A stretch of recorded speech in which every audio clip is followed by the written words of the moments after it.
Hello everyone.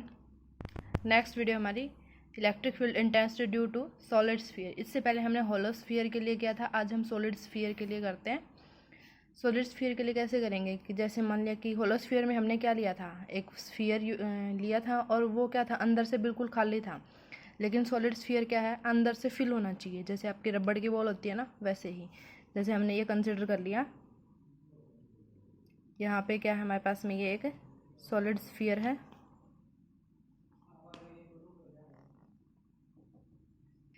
ये एक solid sphere है और इसकी रेडियस हमने कंसिडर कर ली r है। ठीक है। जो ये सॉलिड स्फीयर है ये क्या है, अंदर से फिल है। मतलब हमारे पास में ये रबड़ की बॉल है, ले ली हमने, जो अंदर से फिल है। मतलब इसके अंदर क्या है, प्लस चार्ज पूरे में डिस्ट्रीब्यूट कर रखा है हमने, यानी प्लस चार्ज से ये अंदर पूरी क्या है, फिल हो रखी है। अब देखिए आगे कैसे करेंगे। अब ये प्लस चार्ज से फिल कर रखी है हमने एक कंसिडर कर लिया कि यहाँ पे कोई पॉइंट P है। हम पहले, इससे पहले हम इसकी कंसिडरेशन कैसे लिखेंगे। Let us consider a solid sphere whose radius is r and now consider a point P inside this sphere and whose value is, centre से लेकर जो ये P पॉइंट कंसिडर करेंगे हम, यहाँ से लेकर यहाँ तक की जो डिस्टेंस होगी वो क्या है, कैपिटल R है। यानी हमने ये P पॉइंट लिया, यहाँ से हम गॉसियन सरफेस ड्रॉ करेंगे। ये हमने इसका गॉसियन सरफेस ड्रॉ कर दिया। ठीक है। यहाँ पे हमने चार्ज Q डिस्ट्रीब्यूट किया था इसके अंदर, मतलब हमारे पास में पूरा प्लस चार्ज था ये। तो हमने सपोज कर लिया कि जो ये टोटल चार्ज था ये कितना है हमारे पास में, Q चार्ज है।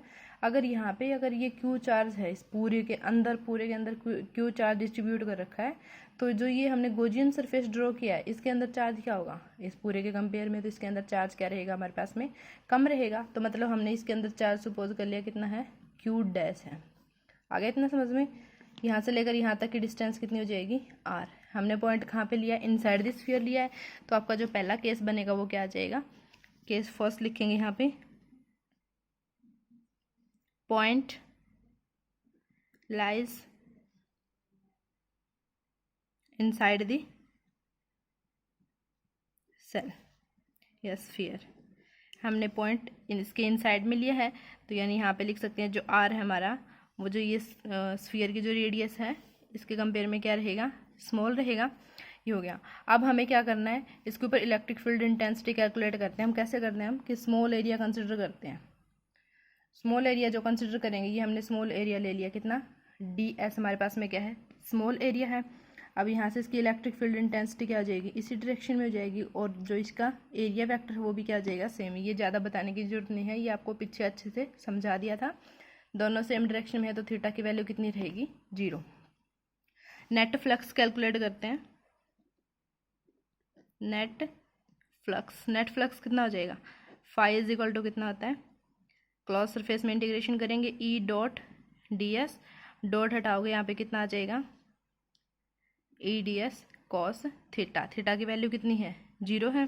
थीटा की वैल्यू 0 है तो यहाँ पे कितना बनेगा, ये ई डी एस। हम इसको ऐसे लिख सकते हैं ना, ई बाहर लिख लिया हमने और ये हो जाएगा हमारे पास में डी एस। इसका क्लोज इंटीग्रेशन करेंगे।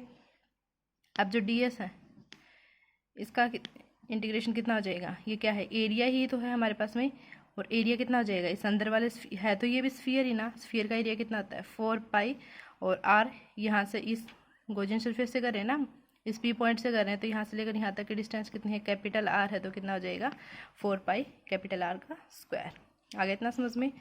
अब ये इसके अंदर पुट करते हैं हम, ये बन जाएगा E इंटू में 4 पाई R स्क्वायर। ये आगे हमारे पास में E डॉट डी एस की वैल्यू, ये होगी इक्वेशन फर्स्ट। आगे कैसे करेंगे हम, कैसे करते हैं, यूजिंग गॉस थ्योरम।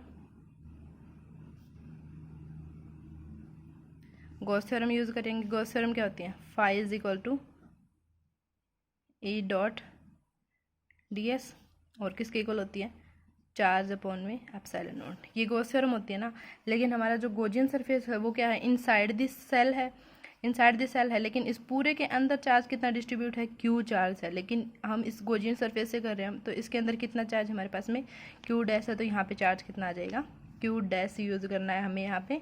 अब इस Q डैश की वैल्यू कैसे कैलकुलेट करेंगे, देखो एक बार फिर से बता रही हूँ मैं। इस पूरे स्फीयर के अंदर क्यू चार्ज है, लेकिन जो ये गॉसियन सरफेस यूज किया हमने, इसके अंदर कितना चार्ज लिया हमने सपोज किया था इसके अंदर क्यू डैश चार्ज होगा। तो ये हम इसके अंदर यहाँ से करेंगे ना, गॉसियन सरफेस के लिए करते हैं हम गॉस थ्योरम। तो यहाँ पे कितना आ जाएगा, क्यू डैश अपॉन में एप्सिलॉन नॉट, ये हो जाएगा हमारे पास में। अब इस क्यू डैश की वैल्यू कैसे कैलकुलेट करेंगे, जैसे ये लिख लिया हमने क्यू डैश। अब देखो चार्ज इसके अंदर फिल कर रखा है हमने। अगर हमारे पास में कोई सीट होती है उसके ऊपर चार्ज होता है तो हम सरफेस चार्ज डेंसिटी निकालते थे। अब इसके अंदर हमें फिल कर रखा है चार्ज, मतलब भर रखा है इसके अंदर charge.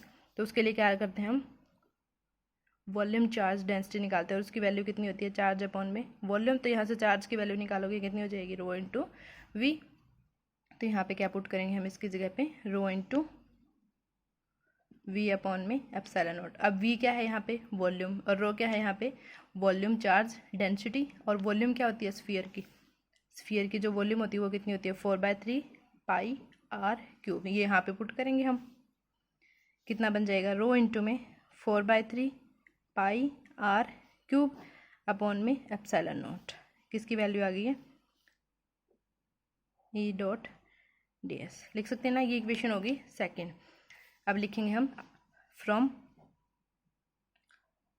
Equation first and second we get, देखो फर्स्ट और सेकेंड लेफ्ट साइड दोनों की क्या है, इक्वल है। तो राइट साइड क्या लिख सकते हैं हम, इक्वल लिख सकते हैं। ई इंटू में 4 pi R square is equal to कितना हो जाएगा, ये यहाँ पे कितना है, rho 4/3 pi R cube upon में कितना है, एप्सिलॉन नॉट। अब जो कैंसिल हो रहा है उसको कैंसिल कर देंगे हम, 4 पाई से 4 पाई कैंसिल, यहाँ पे आर स्क्वेयर है, ये कैंसिल, ओनली क्या बचेगा, यहाँ पे आर बचेगा। तो ई की वैल्यू कितनी बच गई हमारे पास में, रो आर, और ये 3 कहाँ जाएगा, नीचे आ जाएगा। तो यहाँ पे आ गया 3 epsilon not.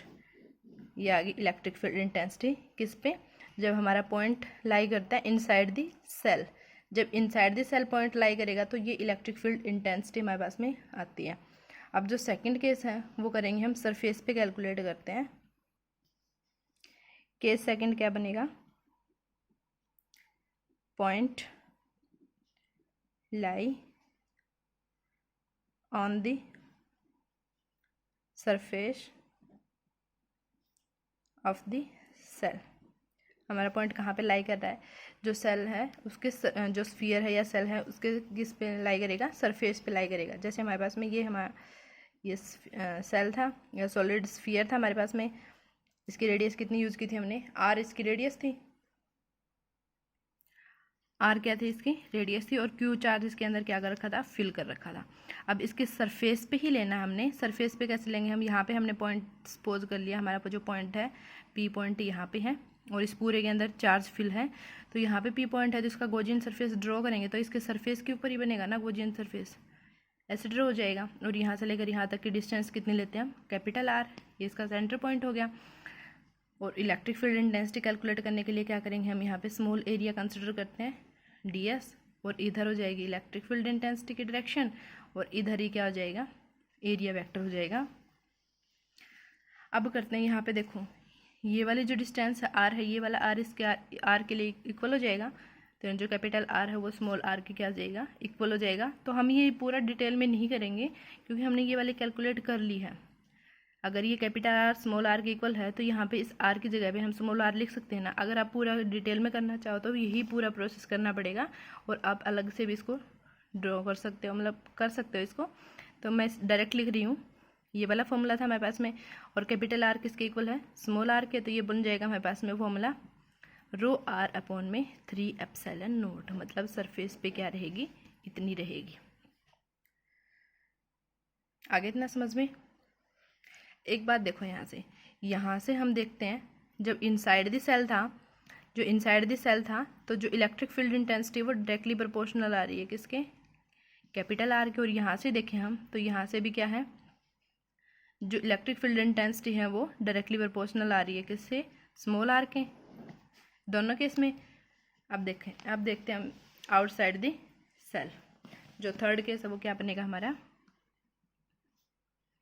Case third, point lies outside the shell. हमारा पॉइंट कहाँ पे लाई कर रहा है, आउटसाइड द सेल। जैसे हमारे पास में ये हमने कंसिडर कर लिया कि हमारे पास में सॉलिड स्फीयर है, इसकी रेडियस कितनी है, आर है, इसके अंदर हमने क्यू चार्ज डिस्ट्रीब्यूट कर रखा है, पॉइंट हमारा लाई कर रहा है कहाँ पे, आउटसाइड में है। तो यहाँ पे हमने कंसिडर कर लिया कि पी पॉइंट हमारा, यहाँ से हम गॉसियन सरफेस ड्रॉ करेंगे, ऐसे ड्रॉ कर दिया, और ये वाले डिस्टेंस यहाँ से लेकर यहाँ तक कितनी होती है, कैपिटल आर लेते हैं हम। अब देखो एक बात देखो, यहाँ से यहाँ तक तो हमारी इलेक्ट्रिक फील्ड क्या थी, इस पॉइंट पे क्या थी, मैक्सिमम रहेगी ना, क्योंकि कैपिटल आर और स्मॉल आर क्या था, इक्वल हैं दोनों, और जो चार्ज हमारा वो पूरा का पूरा इसी के अंदर लाई कर रहा था। और इस केस में क्या था, चार्ज हमारा कम हो रहा था एज़ कम्पेयर टू जो कंप्लीट चार्ज था उसके कंपेयर में, इतने से गॉसियन सरफेस में चार्ज क्या हो जाएगा, कम होएगा। यानी इस केस में और इस केस में, दोनों केस में हम देखें तो इस केस में हमारे पास में मैक्सिमम इलेक्ट्रिक फील्ड इंटेंसिटी रहेगी, क्योंकि कंप्लीट चार्ज इस गॉसियन सरफेस के अंदर था। लेकिन अब अगर थर्ड पॉइंट देखें हम, थर्ड पॉइंट क्या है हमारा, आउटसाइड लाई कर रहा है, तो ऑब्वियसली हमें पता है कि अगर डिस्टेंस ज़्यादा होगी तो इलेक्ट्रिक फील्ड इंटेंसिटी क्या होती है, कम होती है ना, हमने पहले भी पढ़ा था। लेकिन यहाँ पे अगर हम इसमें देखें तो डायग्राम से ही पता चल रहा है कि ये वाले डिस्टेंस ज़्यादा है और ये कहाँ पे, आउटसाइड में है। तो यहाँ पे तो कोई चार्ज, इस जगह में तो कोई चार्ज नहीं है ना, यहाँ पे चार्ज नहीं है, तो इलेक्ट्रिक फील्ड इंटेंसिटी क्या हो जाएगी, कम हो जाएगी। करके देखते हैं इसको। यहाँ पे हमने ड्रॉ कर लिया स्मॉल एरिया कितना, ds, और ये इसकी इलेक्ट्रिक फील्ड इंटेंसिटी की डायरेक्शन हो जाएगी, और इधर हो जाएगा इसका एरिया वेक्टर। इसको कंप्लीट करने की बजाय हम डायरेक्ट लिख लेते हैं। हमारे पास में फॉर्मूला क्या आया था, E is equal to rho r upon में 3 एप्सिलॉन नॉट, ये वाला फॉर्मूला पढ़ा था ना हमने। लेकिन यहाँ से तो क्या है, E और R दोनों क्या है, डायरेक्टली प्रोपोर्शनल है। लेकिन जब डायग्राम को देखते हैं हम तो यहाँ पे कोई चार्ज लाई नहीं कर रहा है, यहाँ पे कोई चार्ज लाई नहीं कर रहा है, तो क्या बनेगा यहाँ पे कि ये वाला तो हम यूज़ नहीं कर सकते हैं, यानी इसको हमें थोड़ा चेंज करना पड़ेगा। कैसे करेंगे, अगर यहाँ पे कोई चार्ज लाइन नहीं कर रहा है तो इलेक्ट्रिक फील्ड इंटेंसिटी इस केस में क्या रहेगी, कम रहेगी। और इस केस में देखो ये आर ये है और ये वाली डिस्टेंस ये है, तो यहाँ पे आर जो हमारा वो ग्रेटर देन रहेगा स्मॉल आर के। अब यहाँ पे देखो रो है, रो क्या होता है, वॉल्यूम चार्ज डेंसिटी, इसकी वैल्यू पुट करेंगे हम यहाँ पे, इसकी वैल्यू पुट करोगे तो ई इज इक्वल टू कितना बन जाएगा, रो क्या होता है, चार्ज अपॉन में वॉल्यूम, चार्ज अपॉन में वॉल्यूम, और इनटू में क्या है, आर अपॉन में 3 एप्सिलॉन नॉट। ये बन गया। यहाँ पे हमने सिंपली क्या किया है कि जो वॉल्यूम चार्ज डेंसिटी उसकी वैल्यू पुट कर दी यहाँ पे। अब यहाँ पे देखो वॉल्यूम है, ये भी तो स्फीयर है ना, स्फीयर की वॉल्यूम कितनी होती है, यहाँ पे लिख देती हूँ मैं, वॉल्यूम कितनी होती है 4/3 पाई आर क्यूब, ये स्फीयर की वॉल्यूम होती है ना। ये यहाँ पे पुट करेंगे हम, कितना बच जाएगा, E is equals to charge और इनटू में आर है अपॉन में वॉल्यूम, वॉल्यूम कितनी है 4/3 पाई आर क्यूब, इनटू में कितना है 3 एप्सिलॉन नॉट। ये वाला 3 और ये वाला 3 क्या हो जाएगा, कैंसिल, ये आर से ये जब कैंसिल करेंगे तो यहाँ पे कितना बचेगा, इसकी पावर 2 बच जाएगी। अब लिखते हैं इसको, E इज इक्वल टू कितना बचेगा, चार्ज अपॉन में 4 pi epsilon naught R square, ये बचेगा हमारे पास में। मतलब अगर हमारा पॉइंट आउटसाइड में लाई कर रहा है, आउटसाइड द स्फीयर लाई कर रहा है, या आउटसाइड द सेल लाई कर रहा है, तो ये वाली इलेक्ट्रिक फील्ड इंटेंसिटी आएगी हमारे पास में। अब इसकी ग्राफिकल रिप्रेजेंटेशन देख लेते हैं।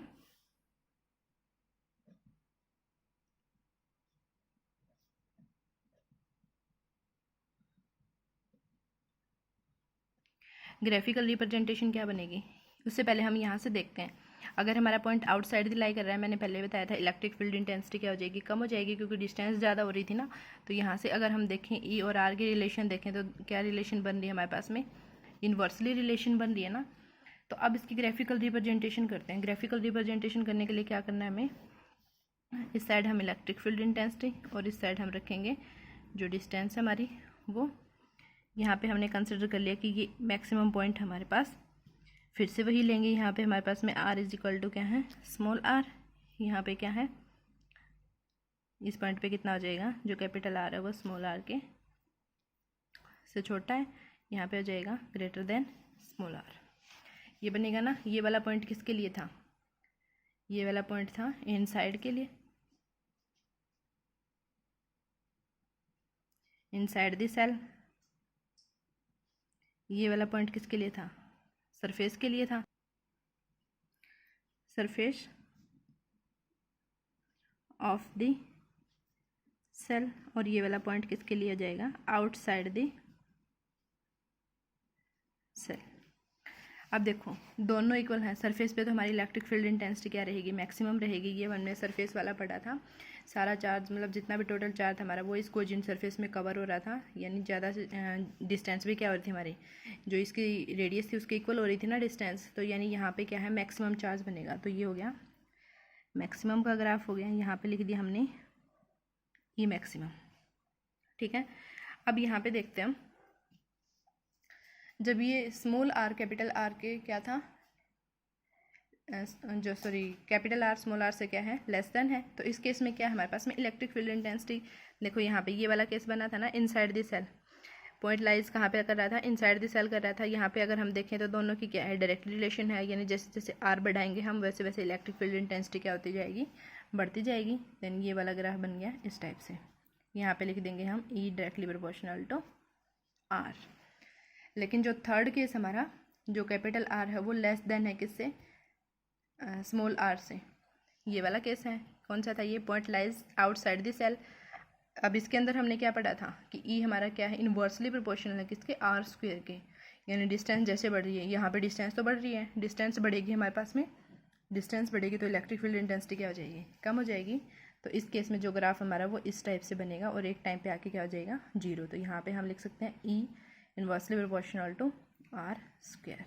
ये है इसकी ग्राफिकल रिप्रेजेंटेशन, बहुत ही ध्यान से करना है। ये हमने सॉलिड स्फीयर के लिए किया, इससे पहले हमने होलो स्फीयर के लिए किया था। ये वाला पार्ट आपका यहीं कंप्लीट होता है। अब जो नेक्स्ट वीडियोस बनाएंगे वो इस पार्ट के न्यूमेरिकल्स के बनाएंगे। आई होप आपको इतना समझ में आ गया होगा। Thank you.